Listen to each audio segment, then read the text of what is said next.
পরশুরাম সৌরভের ফোনে ফোন করে। সৌরভ ফোনটা তটিনীর সামনে রেখে দেয়। পরশুরাম পকেট থেকে রুমালটা বার করে যখন মুখটা চাপতে যাবে তখন তটিনীর সাথে সেই কাটানো ঘটনাগুলো মনে পড়ে যায়।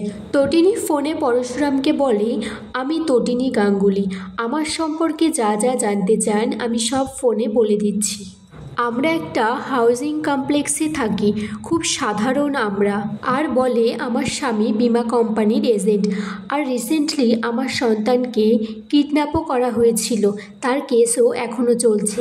আমাকে এখানে ডেকে পাঠানো হয়েছে, আর আমি যে এখানে এসেছি আমার স্বামী জানতে পারলে ও খুব খারাপ ভাববে। আপনি হয়তো ভাবছেন এইসব ইমোশনাল কথাবার্তা আমি কেন বলছি। এইসব কথাবার্তার আপনাদের কাছে কোনো দাম নেই, কিন্তু আমার কাছে আছে।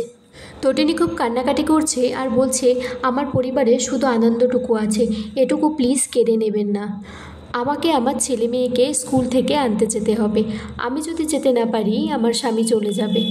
আর বলছে আমার স্বামী জানেন খুব ভালো, ও আমাকে খুব ভালোবাসে। তটিনী বলছে, বিশ্বাস করুন আমি খুব সাধারণ। পরশুরাম তখন বলছে, সাধারণ হলে মার্চ মাসের 13 তারিখে ওই নৌকায় থাকতেন না। আমি সেদিন নিজে গুলি চালিয়েছিলাম আর আমার টিমও সাথে ছিল।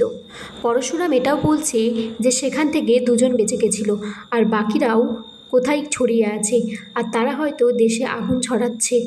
তটিনী চেয়ার থেকে উঠে দাঁড়িয়ে চিৎকার করে বলে, আমি খুবই সাধারণ, আর একটা সাধারণ মানুষ কেমন হয় আমার স্বামীকে দেখলে বুঝবেন।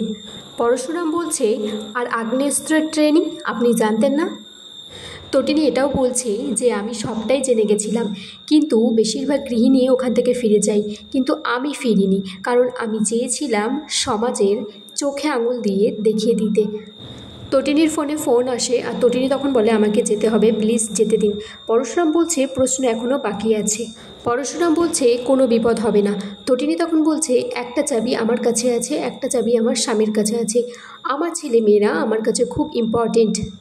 বলছে, আপনি কিভাবে এটাতে ইনভলভ হলেন, আর সেদিন নৌকাতে কিভাবে উঠলেন? পরশুরাম বলছে, আপনি যখন দেখলেন ওরা বোমা চালাচ্ছে, আগ্নেয়াস্ত্র চালাচ্ছে, তখন আপনি লোকাল স্টেশনে জানাননি কেন? কর্ণ চ্যাটার্জি আর জিৎ মুখার্জি স্পেশাল ব্রাঞ্চে এসে তটিনীকে হুমকি দেয় যাতে সে মুখ না খোলে। মায়া পরশুরামকে বলে, স্যার বাইরে চিকেন রেজালা তৈরি হচ্ছে, নিয়ে আসবো? পরশুরাম তখন বলে, তটিনীকে আগে ভাবতাম যতটা ভালোবাসে তার থেকেও বেশি ভালো।